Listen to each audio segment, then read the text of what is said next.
Voici les titres du journal. Des perquisitions ont eu lieu à Molenbeek où Salah Abdeslam a été arrêté. Double attentat à Bruxelles, la Belgique a été touchée en plein cœur. Anonymous menace Daesh après les attentats de Bruxelles. Attentat à Bruxelles, Proximus et vous ouvrent leur hotspot Wi-Fi à tous. Twitter se mobilise avec les hashtags Je suis belge et Pray for Belgium. Mouvement de solidarité à la place de l'Ange et à la place d'Armes à Namur. Vous allez découvrir comment une pub pour Burger King est devenue le symbole de la lutte contre le terrorisme.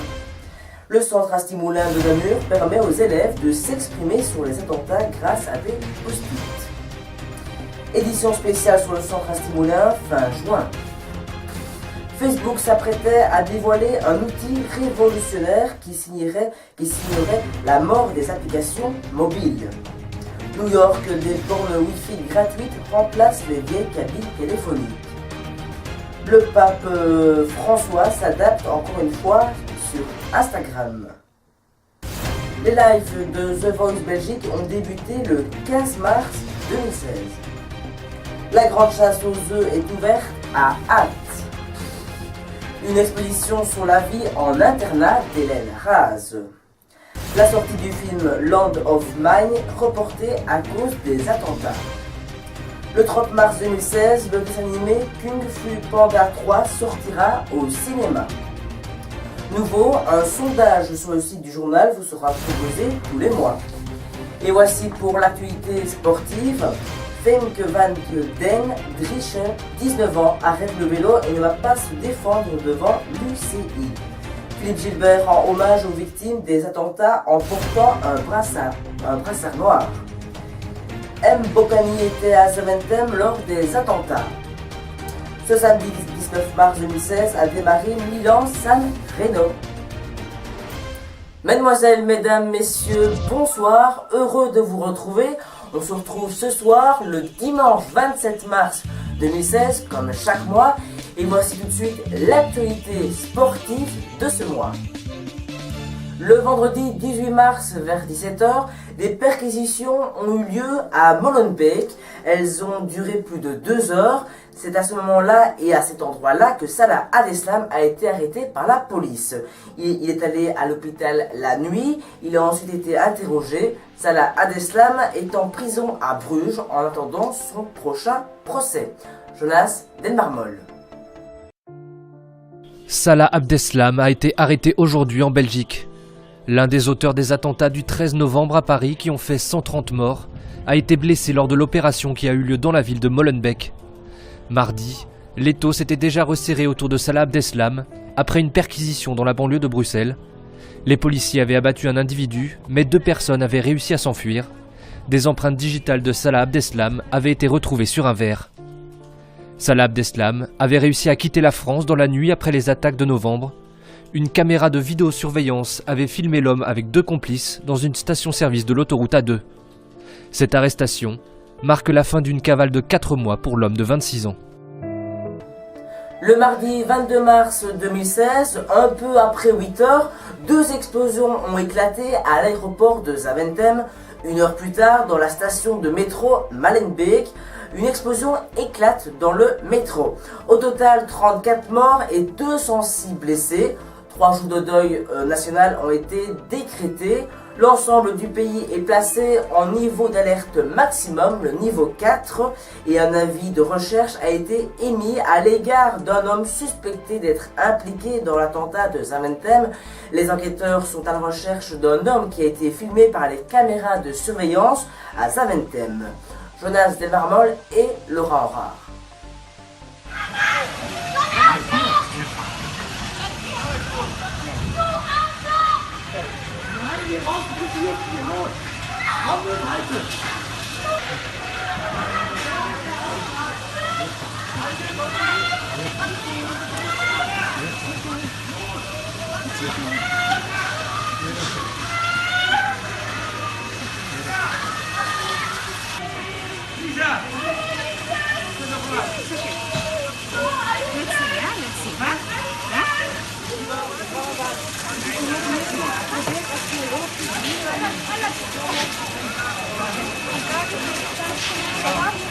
We waren wel op de grond geslagen, want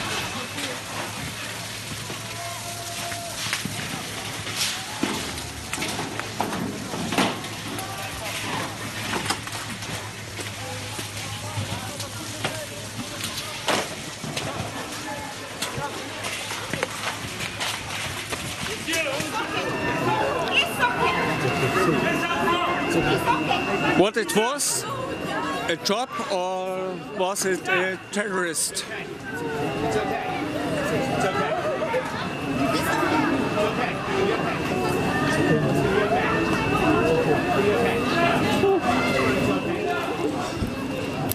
Will it happen much more time? Will it happen much more time? Time? Yes, many times or no? Better so. Stay with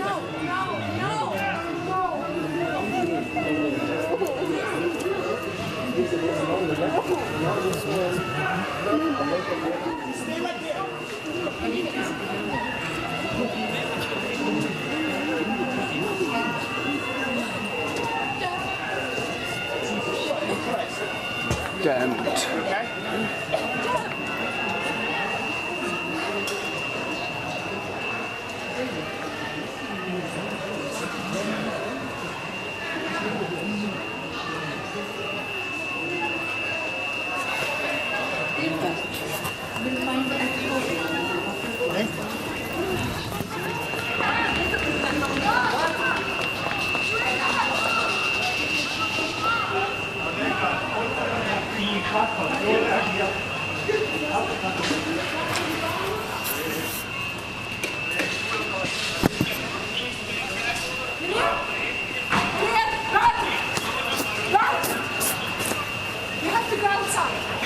Okay, I go. Le groupe Anonymous a réagi après les attentats de Bruxelles. Notre liberté a été attaquée et cela ne peut pas continuer, ont-ils déclaré. Laurent Rare.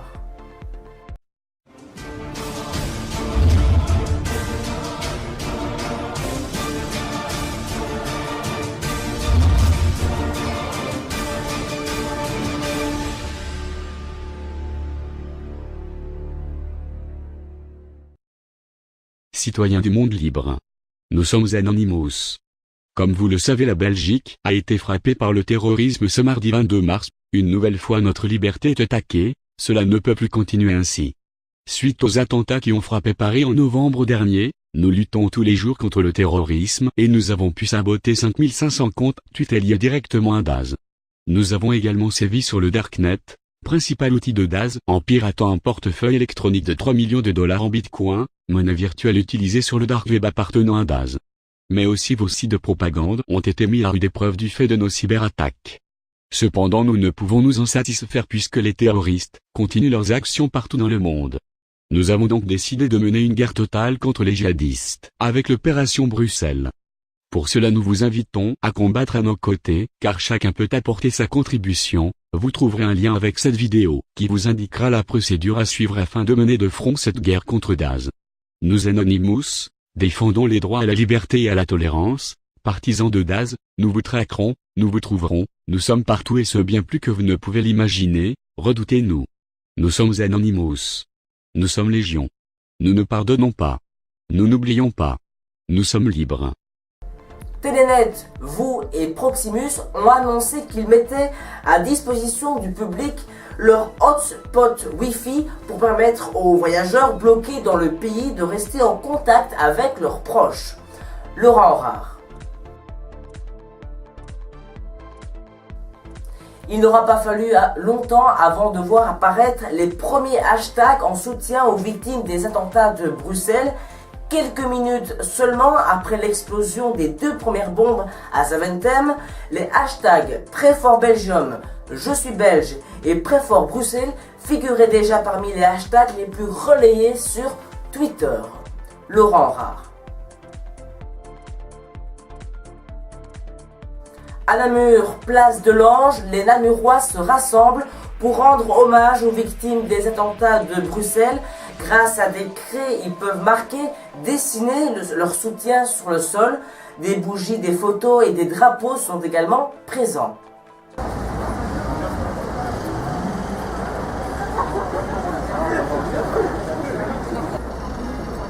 Comment réduire la menace? On doit se serrer les coudes. Et le gouvernement doit faire le mieux possible avec les forces de l'ordre. Est-ce qu'ils font bien leur boulot par hasard? Il est temps qu'ils le fassent mieux. C'était la menace à 3 pendant quelques mois, c'est remonté à 4 depuis l'arrestation, donc ils devaient faire maintenant à 5 directement. Oui. Et surveiller les aéroports tout de suite, dès que Salam a été arrêté, oui. Salam, directement sur les aéroports, le tram, partout, les zones nécessaires.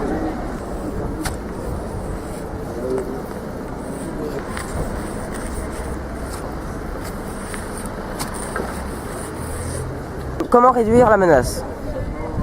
C'est la dire, hein, je ne sais pas.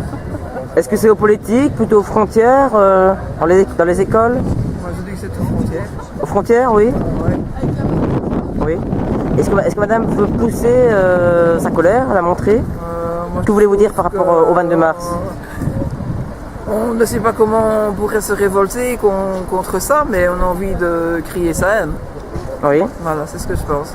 Et alors, est-ce que vous pensez, est-ce qu'on sait faire quelque chose contre ces menaces, contre ce terrorisme? Non, je ne pense pas qu'on sait faire quelque chose. Ça doit bouger, mais de quelle façon, là, on se le demande encore. Et qui doit bouger alors? Est-ce que c'est les citoyens, les politiques? Oui, moi je pense que c'est les politiques. Et voilà, je fais un hommage aux victimes. C'est un peu normal qu'on puisse leur faire un hommage comme ça pour aider les victimes. Et surtout les familles, et on va être d'accord avec eux, et surtout les encourager. Voilà.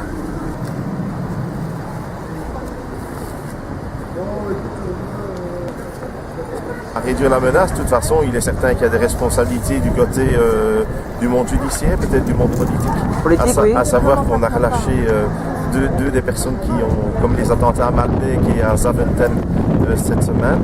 Et ces gens étaient des pris de justice déjà, condamnés pour des faits graves, qui ont été relâchés par, j'imagine, des juges. Voilà, et ça c'est inadmissible. Et voilà le résultat. Donc il est certain que ces gens-là, quand on les arrête, il ne faut plus les relâcher. Voilà mon sentiment.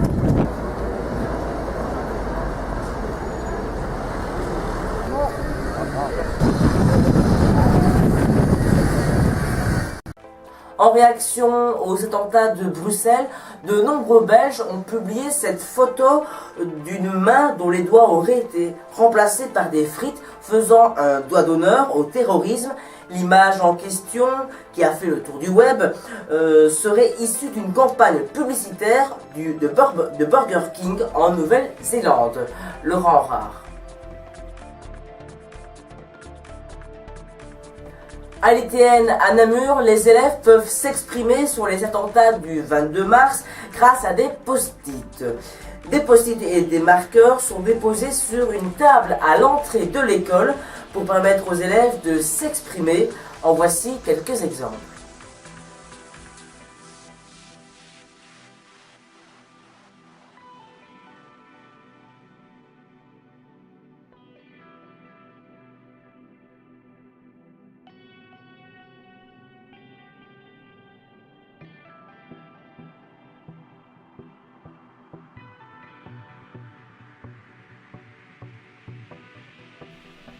Restons à Namur. Après le journal du mois de juin, une édition spéciale vous sera proposée sur le centre Asti-Moulins. Vous découvrirez le fonctionnement d'un centre comportant des écoles, un internat, une promotion sociale, etc. Voici un avant-goût en photo.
Facebook profitera de sa conférence annuelle en avril prochain pour annoncer le déploiement d'une boutique de bots qui permettront de venir greffer des micro-logiciels à la messagerie pour commander une pizza ou un taxi directement depuis le Messenger.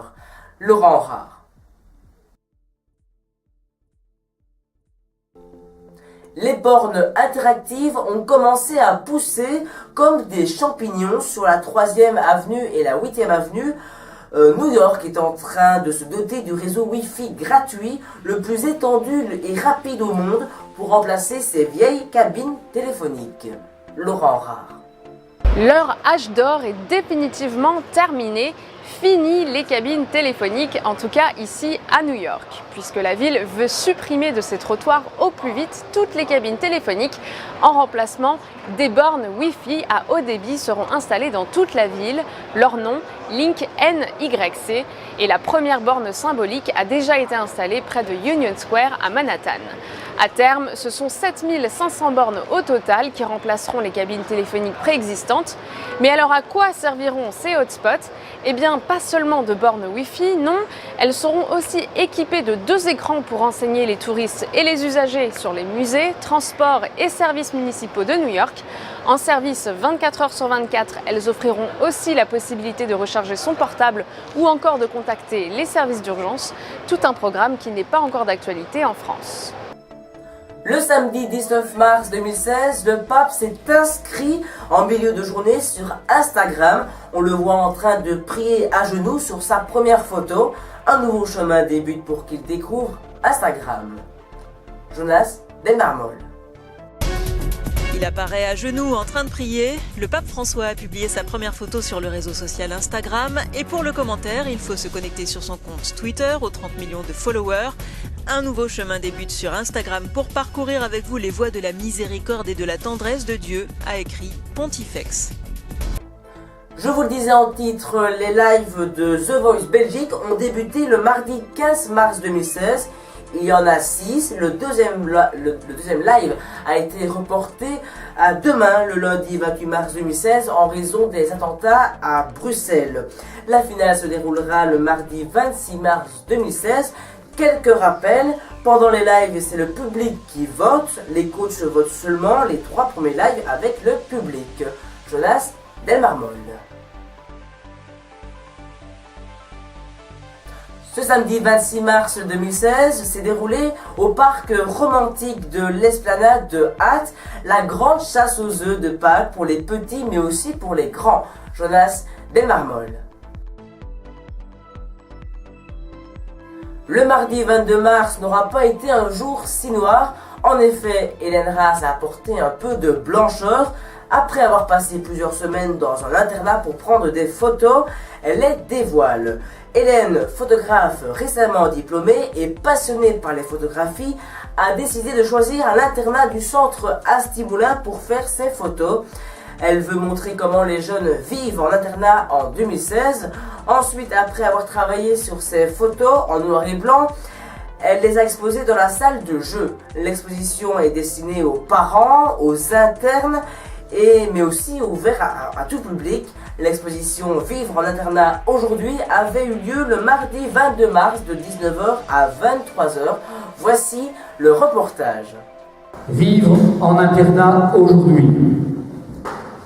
Dans le grand public, beaucoup de questions persistent sur la vie en internat.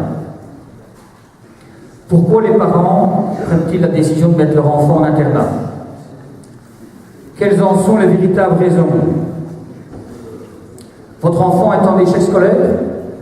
Est en conflit avec vous? L'internat est-il la meilleure solution?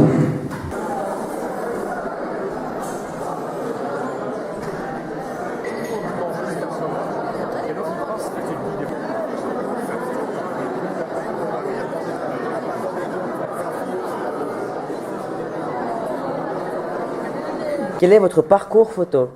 Parcours photo, mais justement, donc ça a démarré là, puis j'ai toujours aimé la photo, mais il y a un moment où j'ai commencé à me sentir un peu limitée techniquement, et là j'ai attendu d'avoir un horaire de travail qui me permette d'avoir suffisamment de temps pour me lancer dans une formation, Et là, j'ai pu avoir le bagage technique qui me manquait et maintenant je sens que je peux un peu faire ce que je veux.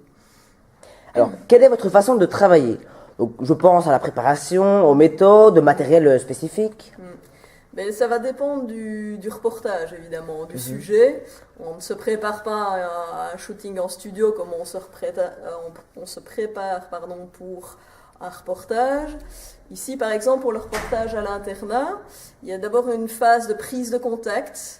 Prendre contact avec le directeur, prendre contact avec les éducateurs, prendre contact avec tous les jeunes de l'internat pour voir un petit peu comment ça réagit. Et puis seulement, on démarre la prise de vue. Et alors, au niveau de l'appareil photo, moi, je ne travaille pas du tout au zoom. Prendre les gens de loin à leur insu, ça ne m'intéresse pas. Il faut qu'ils sachent que je suis présente. Mais en même temps, il ne faut pas qu'ils sentent trop ma présence non plus pour qu'ils restent relativement naturels. Donc, par exemple, je travaille sans flash aussi, sinon ça dérange, ça fait trop remarquer la présence du photographe. Donc voilà, sans zoom, sans flash, en me faisant discrète, tout en ne prenant pas les gens par surprise.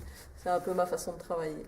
La qualité est assez exceptionnelle et le noir et blanc, c'est toujours porteur de beaucoup de choses parce que ça permet à l'imaginaire de chacun d'entre nous de travailler. Et comme nous sommes tous les deux d'anciens pensionnaires, ça nous apporte des éléments supplémentaires. Voilà. Et pour monsieur?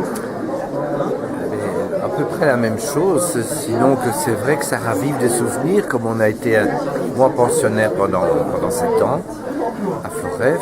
Bon, ben c'est vrai que c'est des attitudes, c'est des atmosphères qui rappellent des souvenirs et c'est très enrichissant, c'est très gai. C'est ma photo préférée. Ça fait où? Dans les urinoirs. Ici, les urinoirs Biata. Et je te dis pourquoi c'est ma préférée. Parce que c'est le seul de toutes les photos où tout est bien perpendiculaire. C'est pour ça que c'est ma préférée. Regarde, vraiment, tout est perpendiculaire. Tu n'as pas cet effet de trapèze que tu as sur les autres. Vous qui travaillez ici, comment trouvez-vous les photos? Moi, je trouve très bien. Très très bien, oui. Ça montre bien l'ambiance que vit l'internat. Mais souvent, on se met des freins, on hésite. Le simple conseil que je voudrais donner, c'est d'oser. D'oser. Y aller. Oser, oui. Se faire plaisir.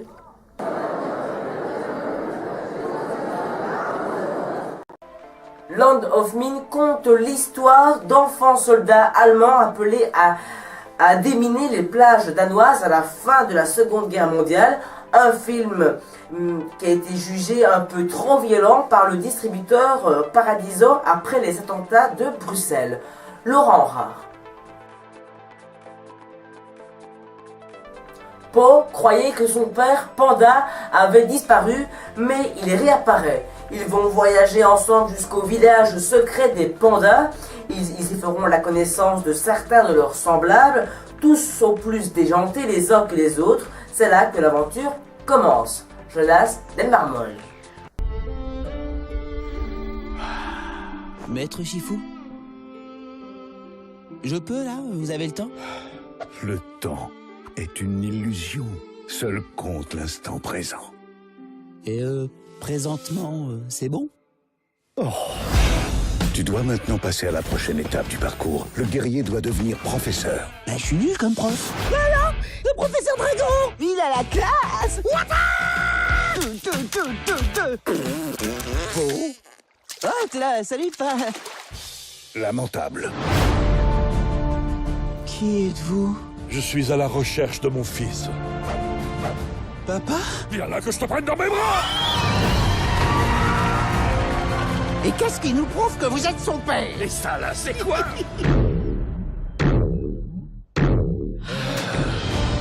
Viens avec moi. Il y a un village de pandas caché dans les montagnes. Waouh! Bienvenue à la maison, fiston. Oh, c'est drôle, on dirait mon portrait, mais en petit. Vous aussi, mais en beaucoup plus vieux. Oh, il est adorable.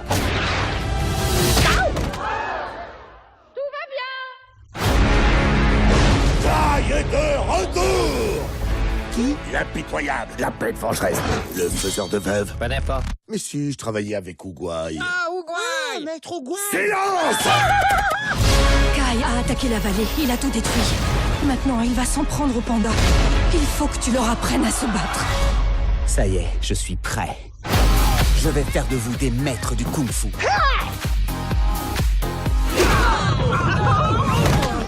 Personne n'a dit que ce serait facile. Préparez-vous, ça va pas ici.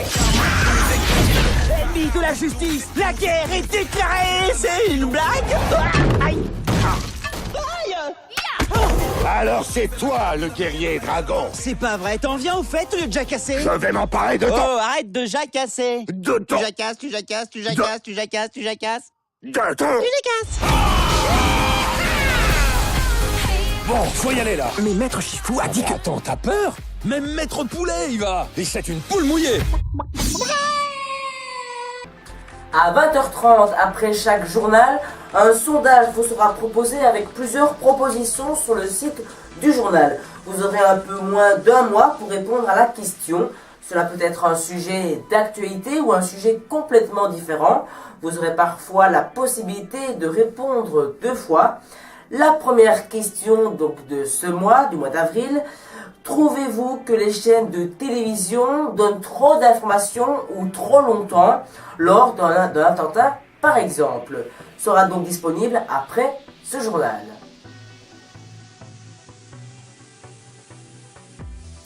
Voici maintenant l'actualité sportive de Jonas Delmarmol. Femke van den Driesch, 19 ans, arrête le vélo et ne va pas se défendre devant l'UCI, l'Union Cycliste Internationale, contre les accusations de dopage mécanique dont elle fait l'objet. Elle a triché en prenant un vélo avec un moteur électrique lors du dernier championnat du monde de cyclo-cross le 30 janvier 2016 à Zolder dans l'épreuve de l'Espoir. Le mardi 22 mars, Philippe Gilbert et Ben Hermans ont roulé avec un brassard noir autour du bras. Ils voulaient rendre hommage et montrer leur soutien aux victimes des attentats. Les autres coureurs ont fait la même chose et les voitures suiveuses de l'équipe cycliste ont déployé un fanion noir dans leurs antennes. M. Bocani, l'ex-attaquant du Standard et d'Anderlecht, était à Zaventem lors des attentats du mardi 22 mars 2016. Il attendait un vol vers Kinshasa. Il est sain et sauf.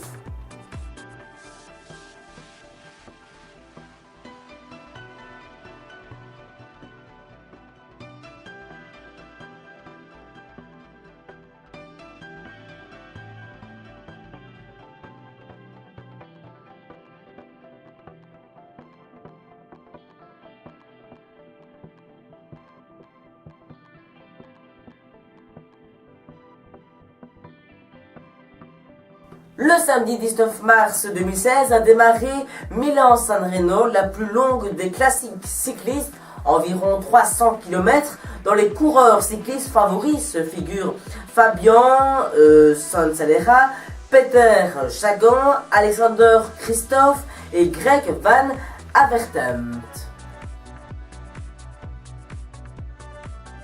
Passons maintenant aux blagues. Et comme chaque mois, je vous propose 3 devinettes. Voici les 3 devinettes du journal. Je vous rappelle qu'il faut découvrir les réponses et envoyer vos réponses par message privé sur la page Facebook Le Journal de Bertrand. Je vous répondrai si c'est juste ou pas et vous pourrez essayer jusqu'à l'autre journal. Et si vous découvrez les 3 bonnes réponses, si vous êtes le premier à découvrir, eh bien votre nom sera cité dans le prochain journal, le journal du mois d'avril. Voici les 3 devinettes de ce journal.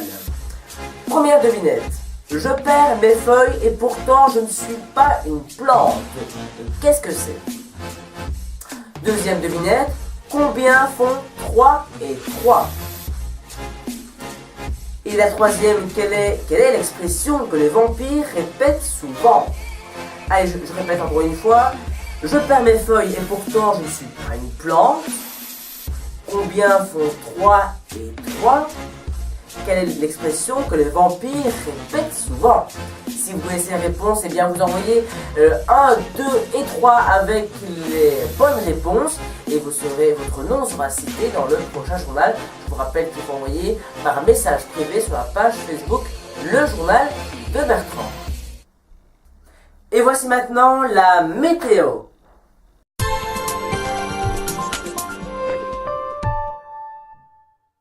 J'espère que vous avez passé un très bon dimanche. Aujourd'hui, il a fait très bon avec du soleil. Voyons cette semaine si le soleil reste ou pas. Alors pour demain, malheureusement, non, il y aura de la pluie entre 5 et 11 degrés. Mardi, il y aura aussi de la pluie entre 6 et 11 degrés.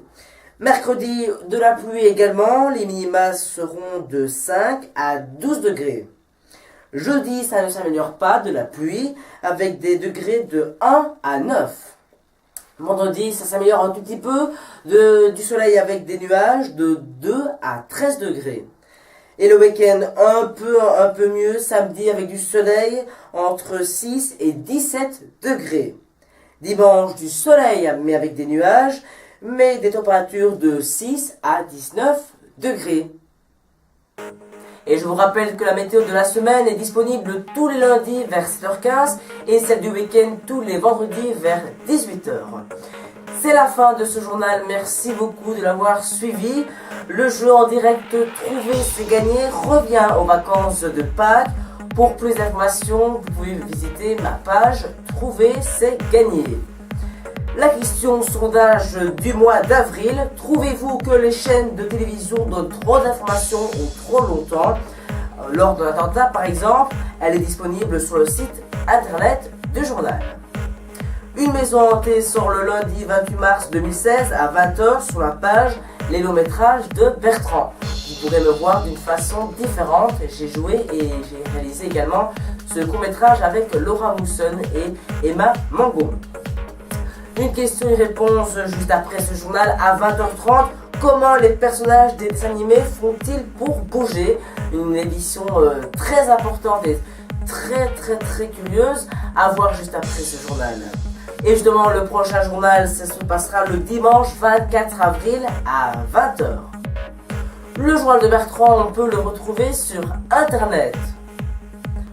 www.bertrandaubry.unblog.fr, sur la page Facebook. Le journal de Bertrand et sur ma chaîne YouTube Bertrand Aubry. Vous pouvez suivre également toutes les actualités sur Twitter @Bertrand Aubry, Snapchat Bertrand Aubry et Instagram le journal de Bertrand. Merci d'avoir suivi ce journal. Je vous retrouve juste après dans l'édition spéciale une question et réponse. Avec la question, je vous rappelle, comment les personnages des dessins animés font-ils pour bouger? Et vous pourrez répondre à une petite question juste ici. Est-ce que vous avez aimé ce journal? Oui, non ou pas tellement. Voilà, c'est un nouveau sondage de YouTube. Et je vous retrouve dans le mois prochain. Merci beaucoup, passez une excellente fin de soirée.